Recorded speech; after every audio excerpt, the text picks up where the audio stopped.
Okay, I'm back. It's Bejingguy. We're on Wazai, which is a very interesting map. Most pro players immediately go for a fight in the middle. Most new players, or some even relatively good players, go over here.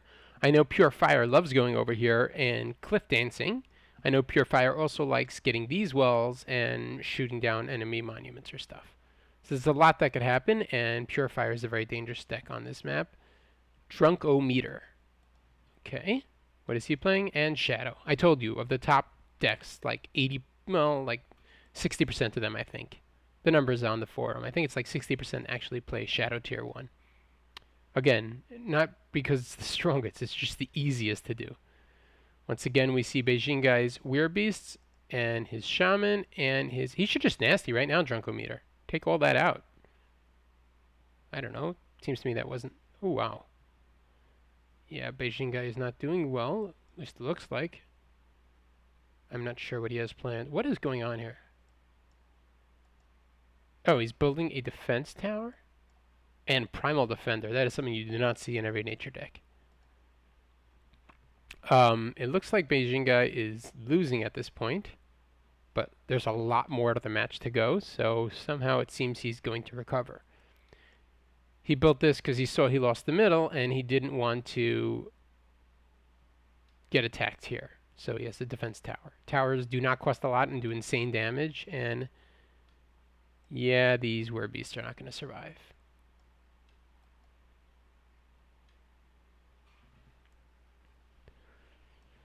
Drunkometer builds a well, and I have absolutely no idea at this point how he's going to lose this match, but it looks like he is. I mean, Bejingguy posted it, so I'm guessing Bejingguy is going to win. We have the Werebeast coming over here. That's another disadvantage. To use these as Swift units, they're 75 power. Dread Chargers are 60. Okay, I'm assuming we'll see a root, so too late for that? I don't know. Ooh, he destroyed his tower. I don't know. I think maybe he saw Drunkometer go up here. He was expecting something else to happen. I don't think destroying that tower was a smart idea. I don't know why he did it, but okay. These Windweavers are going to do multi-shot, and these Dreads are going to die really quickly. As will these Noxes, but I'm predicting this well will go down. Yeah. Nox abilities in the well, etc. There you go. Well is down, and Drunkometer retreats. Facing Bejingguy's T1 army is not something you want to take lightly. At this point, Drunkometer is at a 1 well advantage, and Bejingguy is having some fun over here with his Werebeasts. Oh, they are going to die. Run! Flee! Ooh, and Root. And now we have the multi-shot. Root and Windweavers are an excellent combination because the multi-shot, because some units like this guy, which can't even reach them, are now going to get attacked. Dryad for damage reduction. Let me remind you something. Even though a well just died, that does not mean the game's over. I don't know how much longer this match is going to last, but you can easily turn this around because you don't lose any power by losing a well. It's only when you rebuild it that you lose power. Had Bejingguy rebuilt that well right away, he for sure would have lost immediately. And he's retreating. Good roots, and now the Windweavers are going to wreak havoc. See that micro-wing there? He pulled back the Werebeasts. They wanted to go attack, but he knew it wasn't smart. He should pull them back again. They do not belong there. I think they're auto-attacking or something. Ooh, this is a very weak army. Very risky versus nature to bring such a weak army because of the multi-shot. And Drunkometer retreats. Dread Charger is fighting a losing battle, it seems. And the Werebeasts are... I don't know what they're doing. They're messing with his mind. Drunkometer has a 1 well power advantage now. If this fight goes on much longer, which it seems it will, Bejingguy is at risk of whatever, just being at a power disadvantage. Nox ability, it looks like, or just shot, and the Dryad dies. I mentioned this in a video before. This is very common with nature versus shadow.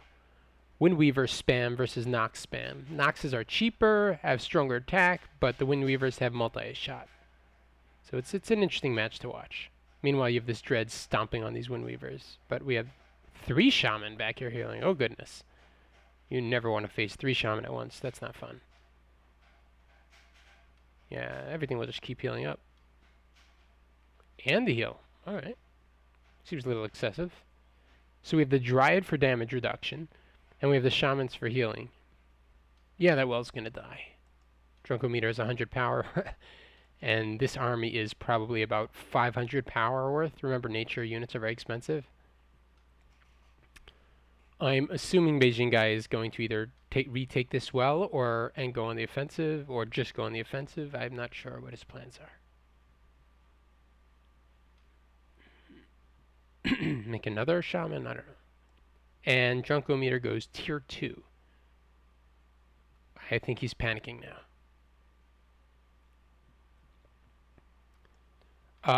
Wazai is a very annoying map because even without fire dancers, any units can reach the wells from these cliffs. So it becomes incredibly difficult to defend.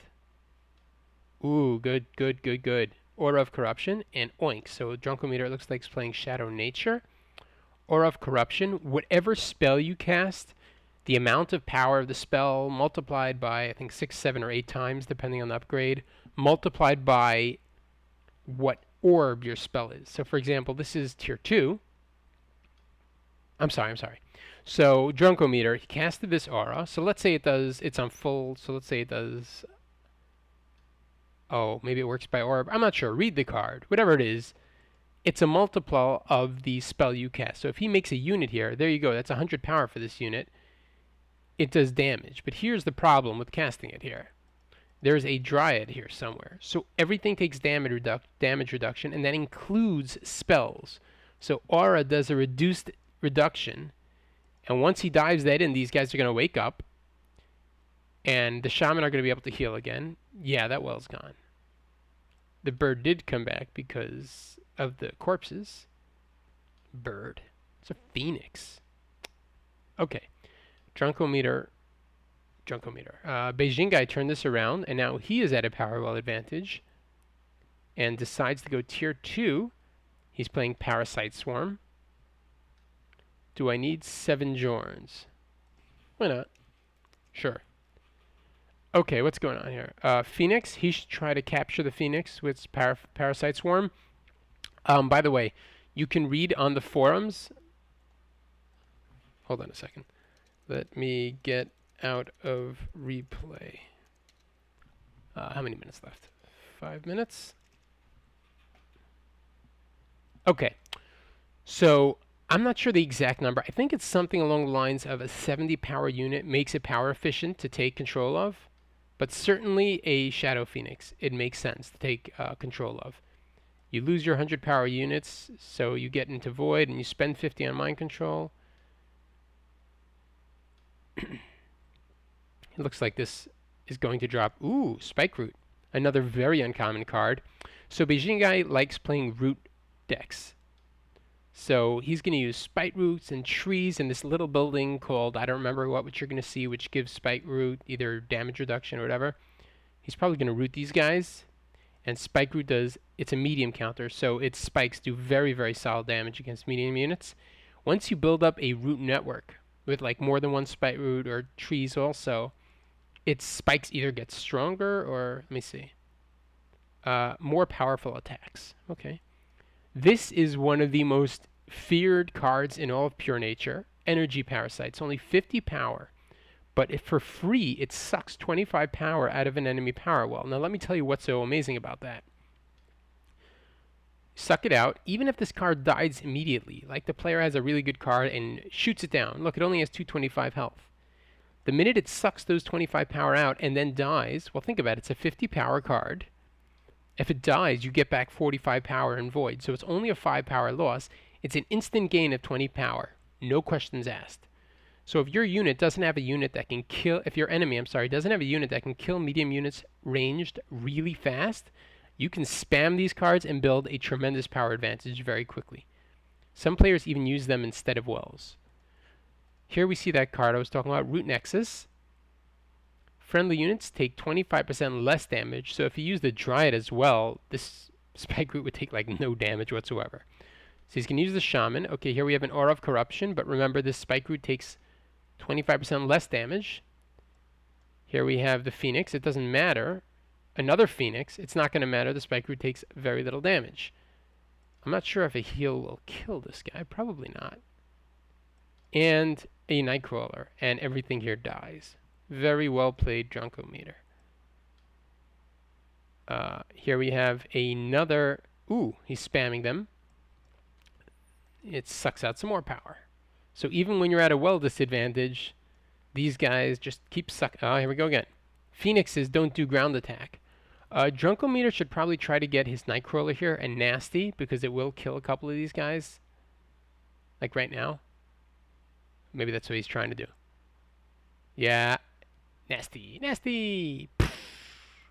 No? What on earth? It would have killed them. These guys have no health. I don't know what he's thinking. Am I missing something? Oh, yeah, here we go again. Spike Root. Bejingguy, same sort of attack and same sort of counter. Here's a Night Guard, which I'm sure Drunkometer was trying to capture the Spike Root with. Spike Root is on very low health. A heal would make sense. I don't know why Bejingguy is walking it into the Aura of Corruption. That seems very bad micro on his part. But it looks like he's preoccupied. Okay, that was an absolute waste.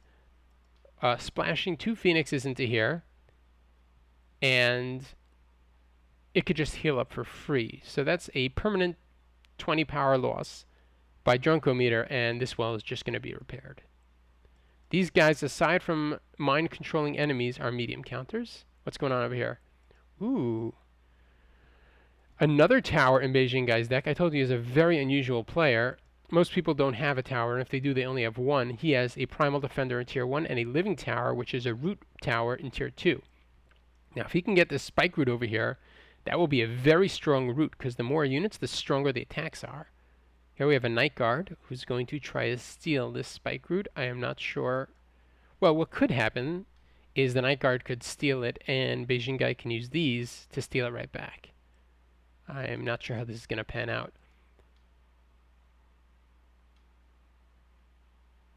And the swap occurs, and now he buffs the Spike Root. Bejingguy is using energy parasites to attack. You should see an oink here or something so that he can get that Night Guard back. And oh, here we go. The Parasite Swarm is going to try to take this. And, oh, by the way, that works. I think he did it too early, though. I think he did, but what you could do if your Shadow is, the second the Parasite Swarm controls your unit, you do a Nasty Surprise, and you actually nasty the enemy unit. But from the colors, it looked like he didn't succeed. He nastied it a second too early. I should say a millisecond too early. Healing these units, he's going to try to nasty this Burrower so that these towers die, and Bejingguy sees that, so he roots it. Okay, let's see how this works out. Another Living Tower, not to attack because it's so far, but to add to the root network. I don't know, I just didn't make more root nexuses. Aura of Corruption, very good. Took out 3 of these energy parasites. By the way, look at the energy now. Beijingguy's at 833, and Drunkometer is at about 775. Yeah.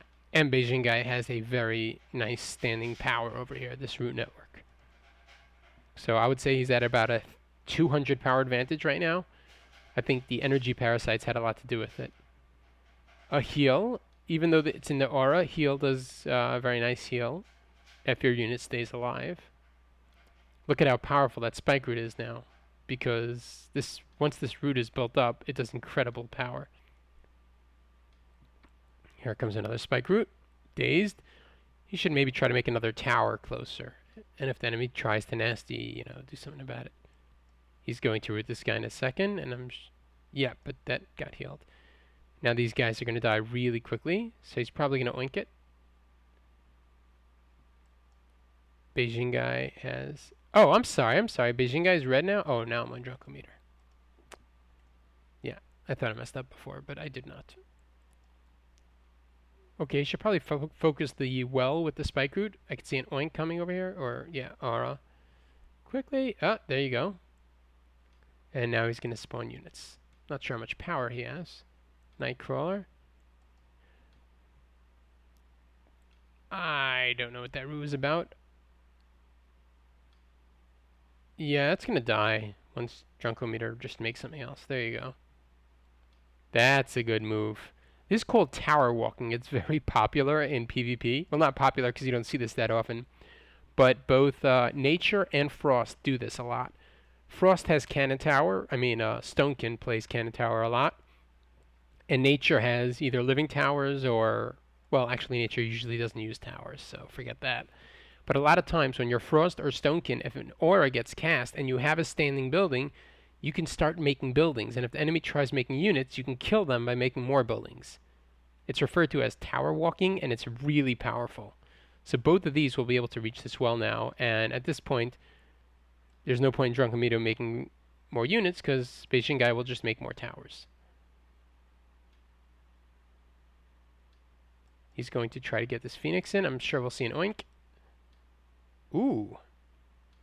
No, very strong. Oh, yeah, it's a whole root going on here. Look at the power from these towers once the root gets up. They get very strong. Oh, I'm sorry, the towers shoot faster. The units get stronger, something like that. I'm new to this. I really don't understand pure nature. Yep, that well's going down. Like I said, if you're going to play pure nature or Stonekin, you have an advantage of being a unique player and being different than everybody else out there. And you also have an element of surprise because people build their decks around what they expect, and people do not expect this to happen to them. I mean, oh, looks like Drunkometer is spamming burrowers here. That will kill the living tower because it has siege.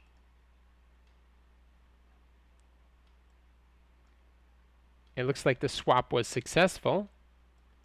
By the way, Night Guard, after the swap, it takes 75% less damage. So even though this spike root has is a medium counter, it's going to take a while till it can kill that Night Guard. Looks like the spike root is going to die. Sorry, swap back? Yes, no? No, he's not going to swap back.